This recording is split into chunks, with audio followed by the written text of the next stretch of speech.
Hello guys, welcome. ഞാനിപ്പോൾ ഈ video ചെയ്യുന്നതിൻ്റെ കാരണം എന്താണെന്നറിയോ? ഇപ്പോൾ ട്രെൻഡിങ് ആയിട്ട് നിൽക്കുന്ന നമ്മുടെ മന്ത്രി ഗണേഷ് കുമാറിൻ്റെയും അദ്ദേഹത്തിൻ്റെ ഭാര്യയായിട്ടുള്ള ശ്രീമതി ബിന്ദുവിനെ കുറിച്ചും അവരുടെ കാര്യങ്ങളും ഡിസ്കസ് ചെയ്യാൻ വേണ്ടിയിട്ടാണ്. കാരണം എന്താണെന്ന് വെച്ചാൽ സ്വന്തം ഭാര്യയാണ് എന്താ പറയുക, നമ്മുടെ മന്ത്രിയായിട്ടുള്ള ഗണേഷ് കുമാറിനെ കുറിച്ച് സ്വന്തം ഭാര്യ വന്ന് ഇത്രയും കാലം പുള്ളിയുടെ കൂടെ, മന്ത്രിയുടെ കൂടെ, ഗണേഷ് കുമാറിൻ്റെ കൂടെ ഇത്രയും കാലം ജീവിച്ച് മുന്നോട്ട് പോയിക്കൊണ്ടിരിക്കുന്ന സന്ദർഭങ്ങളിലാണ് സ്വന്തം ഭാര്യയ്ക്കും ഈ രണ്ടാമത്തെ ഭാര്യയ്ക്കും ഇങ്ങനെ ഒരു അനുഭവം ഉണ്ടായത്. ഇതിന് മുമ്പേ ഒരു ഭാര്യ ഉണ്ടായിരുന്നു. ഇതേ സിറ്റുവേഷനിലാണ് ആ ഒരു ബന്ധം ഇതുപോലെ തകർന്നു പോയത്. ഈ ഗണേഷ് കുമാർ എന്ന് പറയുന്ന ആൾ കഴിഞ്ഞ ദിവസങ്ങളിൽ മാധ്യമങ്ങളിൽ വന്നിരുന്ന് കുറേ ഡയലോഗ് അടിച്ചിട്ടുണ്ടായിരുന്നു. കുറേ കാര്യങ്ങളൊക്കെ അടിച്ചിട്ട് എന്ത് നേടാനാണ്, എന്ത് കാര്യത്തിന് വേണ്ടിയിട്ടാണ് എന്ന് പ്രണയം, അവിഹിതത്തെ പ്രണയമാക്കുന്നു, എന്ത് നാണക്കേടാണ്, ഒരു ഉളുപ്പ് വേണ്ട. അറ്റ്ലീസ്റ്റ് കുറച്ചെങ്കിലും ഉളുപ്പുണ്ടെങ്കിൽ ഗണേഷ് കുമാർ ഇങ്ങനെ വന്ന് സംസാരിക്കില്ല. ഇതിനു മുമ്പ് രാഹുൽ മാങ്കൂട്ടം എന്നുള്ള ഒരു വ്യക്തിയെ കുറിച്ച് ഇയാൾ എന്തെല്ലാമാണ് പറഞ്ഞത്. എന്ത് അദ്ദേഹത്തിനെ അത്രത്തോളം വാരി തേച്ച ഒരു വ്യക്തിയാണ് ഈ ഗണേഷ് കുമാർ. ഞാൻ എന്താ പറയുക, ഭരിക്കുന്ന പാർട്ടി ചെയ്താൽ ആഹാ, ഭരിക്കാത്ത പാർട്ടി, പ്രതിപക്ഷമുള്ള പാർട്ടി ചെയ്താൽ ഓഹോ, ഇതെന്താണ്, വെള്ളരിക്ക പട്ടണോ, നമ്മളെന്താ അരിയാഹാരമല്ല കഴിക്കുന്നത്.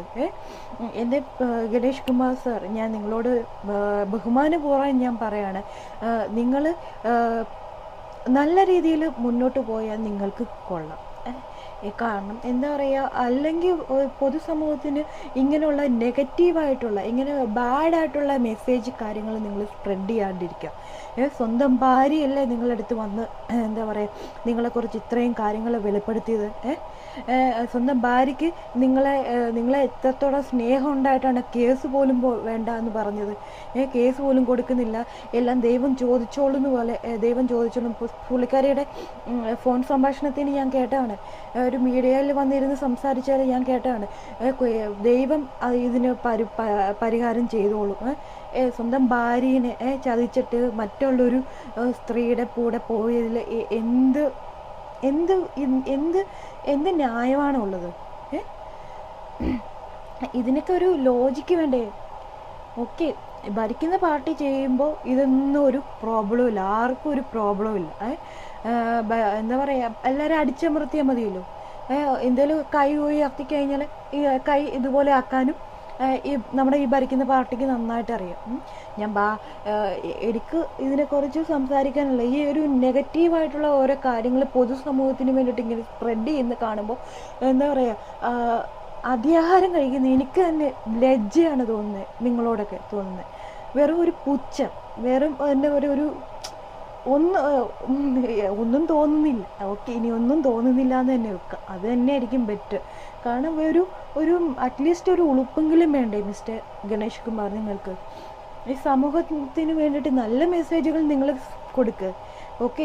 വളർന്നു വന്ന കുറേ തലമുറകളുണ്ട്, അവരെങ്കിലും മാനിച്ച് നിങ്ങൾ ഇനിയെങ്കിലും മുന്നോട്ട് സമാധാനമായിട്ട് എന്താ പറയുക, ഭരിക്കുന്നുണ്ടെങ്കിൽ അത് ഭരിച്ച് മുന്നോട്ട് പോവുക. പിന്നെ എന്താ പറയുക, നിങ്ങൾ എത്ര പ്രണയങ്ങളുണ്ട്? സ്വന്തം ഭാര്യനെ കൂടെ കടത്തിയിട്ട് വേണം നിങ്ങൾക്ക് പ്രണയങ്ങൾ ഉണ്ടാക്കാൻ പോകുന്നു. ആ പെണ്ണിൻ്റെ വേദന അനുഭവിച്ച് ആ പെണ്ണ് എത്രത്തോളം വേദനിച്ചിട്ടുണ്ട്, അത് നിങ്ങളെയും കൊണ്ടേ പോകുള്ളൂ.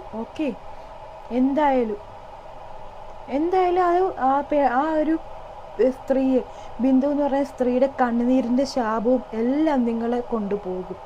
കാരണം കർമ്മ എന്നൊരു സാധനമുണ്ട്, അത് തിരിച്ചടിക്കാതെ ഈ ഒന്നും ഈ സമൂഹം വിട്ട് പോകാൻ പോകുന്നില്ല.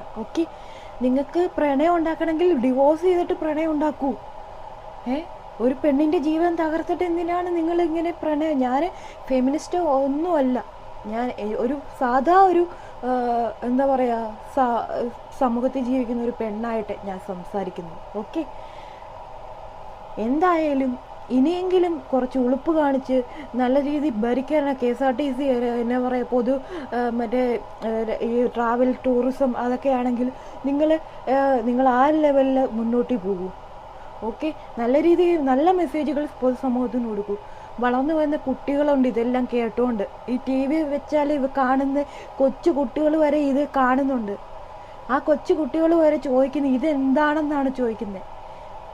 ഒരു അറപ്പും വെറുപ്പും കൊച്ചു കുട്ടികളുടെ മനസ്സിൽ നിങ്ങളോട് തോന്നും, അറിയോ?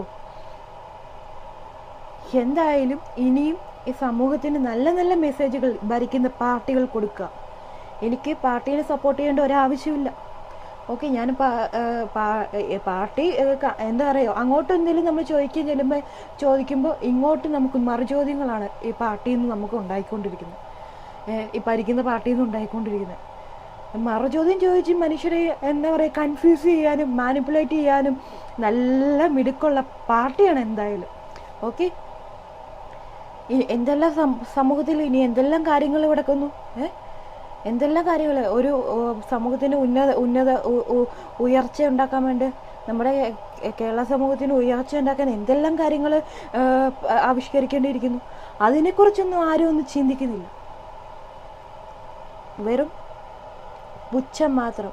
നിങ്ങളെ പൊതുസമൂഹത്തിനോട് എനിക്ക് പറയാനുള്ളത്, നിങ്ങൾ ഈ ഇങ്ങനെയുള്ള കാര്യങ്ങൾ കേൾക്കുമ്പോൾ ഒറ്റ കാര്യം മാത്രം ചെയ്ത് കൊടുക്കുക. സമൂഹം എന്താ പറയുക, ഒറ്റ കാര്യം മാത്രം.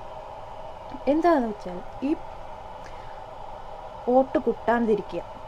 ഇങ്ങനെയുള്ള കാണിക്കുന്ന ആൾക്കാർക്ക് വോട്ട് കുത്താണ്ടിരിക്കുക, അത്രേ ഉള്ളൂ. ആ ഒരു കാര്യം മാത്രം നിങ്ങൾ ചെയ്താൽ നിങ്ങൾക്ക് എന്താ പറയുക നല്ലത് ഭവിക്കും. ഓക്കെ, അപ്പോൾ അടുത്ത വീഡിയോ ആയിട്ട് കാണാം. അപ്പോൾ എൻ്റെ ചാനലിൻ്റെ പേര് അറിയാലോ, വേൾഡ് റഷ് എന്നാണ്. ആ ചാനൽ സബ്സ്ക്രൈബ് ഒന്ന് ചെയ്യണം. എനിക്ക് കുറേ കാര്യങ്ങൾ നിങ്ങളുടെ അടുത്ത് നിങ്ങളുടെ സമൂഹത്തോട് എന്നെക്കൊണ്ട് പറ്റുന്ന രീതിയിൽ ഞാൻ നിങ്ങളുടെ അടുത്ത് സംസാരിക്കാൻ ഞാൻ വരുന്നുണ്ട് ഇടയ്ക്കിടയ്ക്ക്, എന്നെക്കൊണ്ട് പറ്റുന്ന രീതിയിൽ. ഓക്കെ, അപ്പോൾ അടുത്ത വീഡിയോ ആയിട്ട് കാണാം. എൻ്റെ ചാനലിൻ്റെ പേരറിയില്ല, വേൾഡ് റഷ്. ഒന്ന് സബ്സ്ക്രൈബ് ചെയ്യണം, ബെല്ലൈക്കനും കൂടെ വയ്ക്കണം. അപ്പോൾ അടുത്ത വീഡിയോ ആയിട്ട് കാണാം. നിങ്ങൾക്ക് അനുയോജ്യം തോന്നുന്ന ആളെ വോട്ട് കുത്തുക. ഇങ്ങനെയെല്ലാം വൃത്തികേടുകൾ കാണിക്കുന്ന ആൾക്ക് ഒരു വോട്ട് പോലും കൊടുക്കരുത്.